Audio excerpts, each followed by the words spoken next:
AP 위성 발표 시작하겠습니다. 기업 개요는 다음과 같습니다. 산업 분석입니다. 인공위성은 우주에서 천체의 주위를 돌도록 만든 인공 구조물을 말합니다. 인공위성이 비행하는 궤도 높이에 따라 저궤도, 중궤도, 고궤도로 나뉩니다. 인공위성의 목적에 따라 적합한 인공위성의 궤도는 달라지며 그 목적에 따라 지구 관측 위성, 통신위성, 군사위성, 기상위성 등이 있습니다. 또한 인공위성은 크게 본체와 탑재체로 구성됩니다. 탑재체는 인공위성의 내부에 위치해 부여된 임무를 실제적으로 수행하는 역할을 하며 위성의 목적에 따라 그 종류가 달라집니다. 위성 본체는 인공위성을 구성하는 중심 부분으로 탑재체가 최적의 상태를 유지하도록 설계됩니다. 위성 산업은 크게 위성체, 발사체, 지상체, 위성 서비스로 구성됩니다. 위성 산업에서 위성 서비스와 지상체 분야가 전체 시장의 90%를 차지하고 있으며 위성체가 차지하는 비중은 약 6%입니다. 위성체 분야는 인공위성의 구성인 본체와 탑재체를 제조하며 발사체 분야는 위성을 목적한 임무 궤도까지 올려주는 역할을 의미합니다. 지상체는 위성과 통신을 수행함으로써 관제를 수행하는 지상국을 의미하며 위성 서비스는 위성 방송, 통신, 인터넷 등 위성을 활용해 서비스를 제공하는 것을 의미합니다. 최근 인공지능, 클라우드 등 데이터 처리를 위한 기술을 적용하여 위성 데이터를 가공하고 부가가치를 높이는 분야가 활성화되며 위성 서비스 분야는 급격히 성장하고 있습니다. AP위성은 위성 산업 내 위성통신 단말기와 위성체 제조 사업을 영위하고 있습니다. 위성 산업은 우주항공 산업에 속해 있는 하위 산업으로 우주항공 산업의 약 73%를 차지하고 있습니다. 전 세계 위성 산업의 시장 규모는 2022년 기준 2,811억 달러에서 2040년 1.1조 달러로 CAGR 7.9%의 성장이 예상됩니다. 민간 발사체의 높은 수송 능력과 저비용을 바탕으로 위성 발사의 수요가 급증하고 있으며 정부 주도의 첨단 기술이 민간으로 이전되며 우주 산업의 고성장이 전망됩니다. 위성 서비스 분야의 하위 산업인 위성통신은 위성 서비스 내 가장 빠르게 발전하고 있는 분야로 2040년 전체 위성 산업의 53%를 차지하며 CAGR 2.8%로 시장 규모 5,846억 달러에 도달할 것으로 전망됩니다. 2020년 기준 인공위성 중 통신위성의 비중은 약 54%를 차지하고 있으며 지속적으로 그 수가 급증하고 있습니다. 위성을 활용한 서비스는 원격 탐사, 위성 방송통신, 위성 항법이 있으며 이와 관련된 통신 장비로는 단말기, 안테나, 셋톱박스가 있습니다. 위성통신이 성장함에 따라 이를 활용한 장비인 위성통신 단말기의 수혜가 있을 것으로 예상됩니다. 위성통신 단말기 시장 규모는 2029년 57억 달러로 CAGR 3%의 성장이 가능할 것으로 전망됩니다. 위성통신 단말기는 이동 시 사용 가능 여부와 안테나의 내장 여부에 따라 다음과 같이 4가지로 분류됩니다. 위성통신 장비 사업을 영위하는 국내 기업은 AP위성과 인텔리안테크가 있습니다.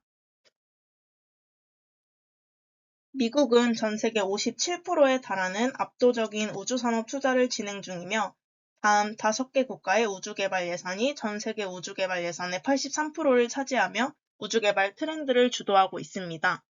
우리나라는 현재 미국의 1% 수준에 불과한 투자 규모를 보이지만 2024년 우주시장의 10%를 목표로 우주산업의 육성을 추진하고 있습니다. 재사용 발사체와 소형 위성 등 기술 혁신을 통해 민간 기업들의 시장 진입이 활발해지고 우주 탐사에 대한 민간 기업의 관심도 증가하고 있습니다. 해외 주요 기업들은 초고속 위성 인터넷망을 구축하고자 위성 인터넷 서비스를 제공하여 앞으로 소형 위성을 대규모로 생산하여 발사할 예정입니다. 현재 우리나라의 우주산업 수준은 기술 부문의 미국 대비 84.7%의 수준을 보이고 있습니다. 발사체나 탑재체 등 핵심 기술이 부족하고 지상 안테나, 단말기 등 지상 장비 부품을 중심으로 높은 경쟁력을 보유하고 있습니다. 우리나라는 해외 우주 개발에 발맞춰 예산을 1.5조 원으로 늘리고 위성통신 분야인 위성항법에서 우리나라만의 독자적인 한국 위성항법 시스템을 개발하고자 적극 노력하고 있습니다. 위성항법 시스템은 위성을 통해 위치, 항공, 시각 정보를 제공해주는 시스템을 말합니다. 위성항법 정보는 오늘날 국가 운영에 필요한 필수 인프라일 뿐만 아니라 국가 안보에도 매우 중요한 요소입니다.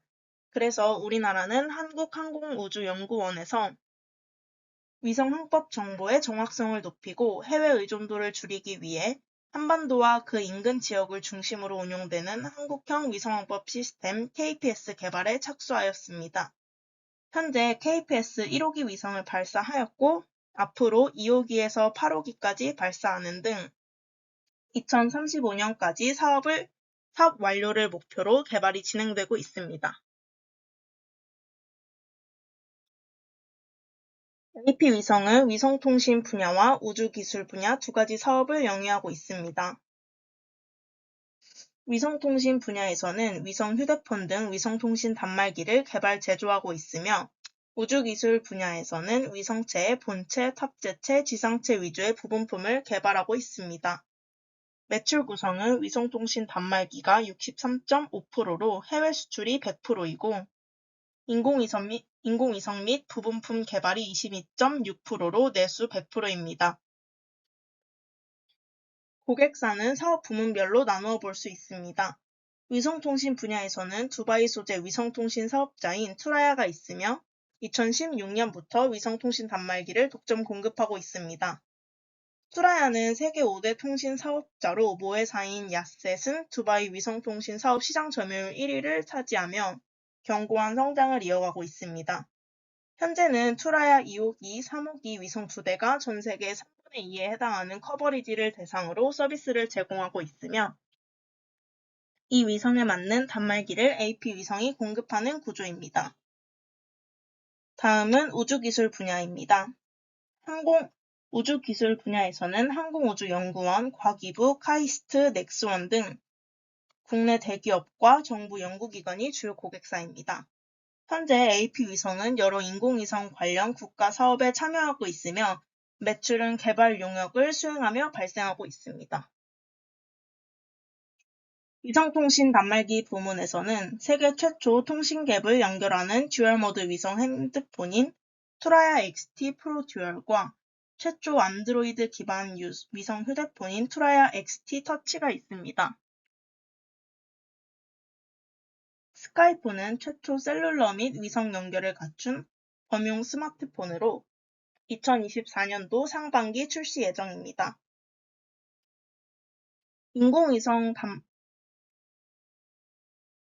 인공위성 부분품 부문에서는 본체, 탑재체, 지상장비 등이 있습니다.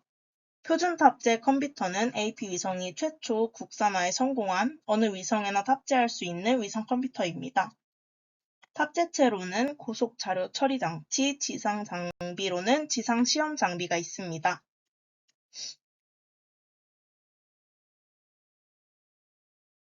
공사는 위성통신 단말기의 핵심 기술인 베이스밴드 모뎀 시스템 반도체 칩과 프로토콜 스택 기술을 보유하고 있습니다.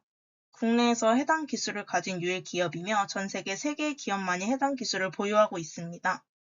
해당 기술은 시스템 반도체로 제조 공정보다는 혁신 기술이 더 중요하며 기술을 개발하는 데 있어 많은 비용과 시간이 소요되기에 진입 장벽이 매우 높다고 할 수 있습니다. 다음은 단말기 공급 가격입니다. 투라야의 1세대 단말기는 휴즈스라는 기업에서 공급받다 이후 2세대부터 AP위성에게 독점적으로 수주를 맡기고 있습니다.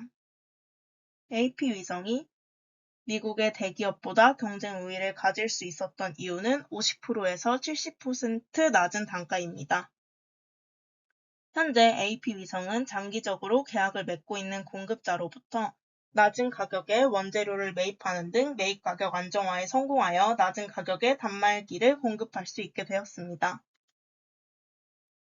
마지막으로는 산업 특성상 고객사와의 관계입니다.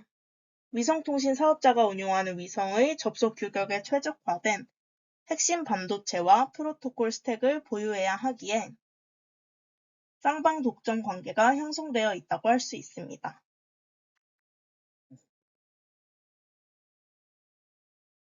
2020년 위성 제조 분야의 용역 비용 증가로 영업이익률이 큰 폭으로 감소하였고, 이후 2021년 코로나19로 인한 부품 수급 문제와 연구개발비 증가로 인해 지속적으로 영업이익률이 하락하였습니다. 이후 마진 높은 단말기 사업의 매출 비중이 증가하며 영업이익률이 지속적으로 상승하고 있습니다. 2023년 다수의 수주를 맡고 있는 국가우주 사업의 지연으로 매출액이 감소하였지만 통신 단말기의 매출 증가로 영업이익률은 상승하였습니다.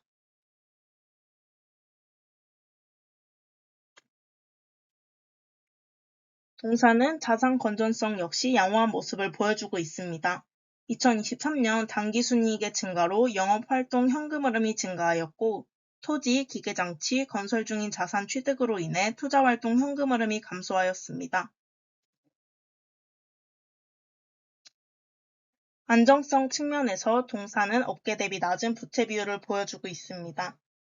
23년도 부채 비율이 다소 상승한 모습을 볼 수 있지만 초과 청구 공사로 인한 부채로 긍정적인 요인으로 볼 수 있습니다. 첫 번째 투자 포인트는 고객사 투라야입니다. 투라야는 24년도 상반기 신제품 출시 예정입니다. 기존 제품은 하나의 심을 휴대폰에 삽입하고 다른 또 하나의 심은 슬리브에 삽입한 후 와이파이를 통해 두 장치를 연결해야 사용할 수 있었습니다. 이렇듯 단말기의 무게, 번거로움으로 인해 위성통신이 꼭 필요한 오지, 사막, 해양 등 특수한 경우에 처한 사람들이 주요 소비층이었습니다. 하지만 이번 신제품은 하나의 통신기기로 셀룰러와 위성통신이 동시에 가능하며 우리가 사용하는 휴대폰과 거의 유사한 모습을 보이고 있습니다. 또한 기존 모델 대비 성능은 혁신적이나 가격은 소폭 증가로 인해 특수 환경에 속한 기존 수요층의 신제품 수요가 급증할 것으로 전망되고 있습니다. AP 위성의 관점에서는 이번 신제품 출시는 단말기의 개수와 판매 가격 모두 증가하여 전년 대비 40%의 매출 성장이 기대됩니다.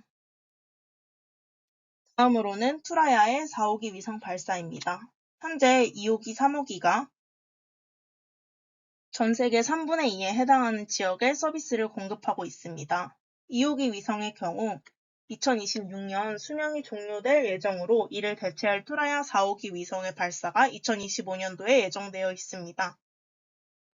투라야 4호기에 적용될 통신 규격은 3호기와 호환이 가능해야 하며 3호 위성에 대한 단말기 원천 기술을 당사만이 보유하고 있기에 4호기 위성에 대한 단말기 역시 당사가 단독으로 공급할 수 있을 것이라 판단됩니다.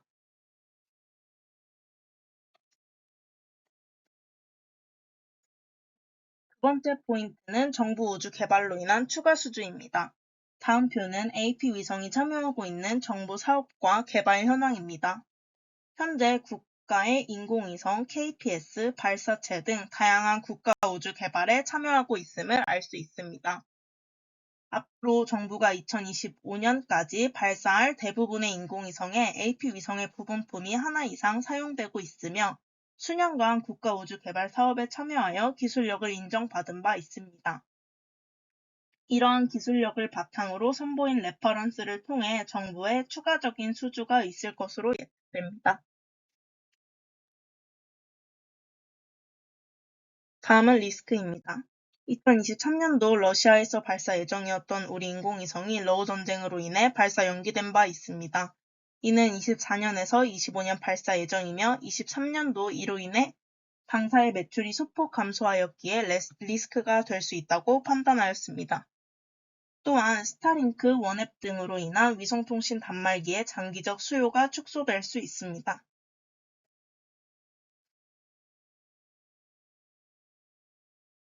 다음은 밸류에이션입니다. 먼저 매출액, 매출 원가, 산출 근거부터 설명하도록 하겠습니다. 매출액과 매출 원가 모두 위성통신 단말기와 인공위성 부분품으로 나누어 산출하였습니다. 위성통신 단말기의 매출액은 평균 판매 단가에 판매 개수를 곱하는 방식으로 산출하였습니다. 인공위성 부분품의 경우 계약 종료 기간을 기준으로 한 수주 잔고에 AP 위성이 참여하는 정부 사업의 예산 증가율을 곱해주었습니다. 25년도 예산액 증가율은 발표된 자료가 아직 없어 구체적인 추정이 불가능하나 시장 성장률을 고려하였을 때 전년 대비 높은 증가율을 보일 것으로 예측됩니다. 다만 보수적인 추정을 위해 전년도 증가율을 동일 적용하여 산출하였습니다.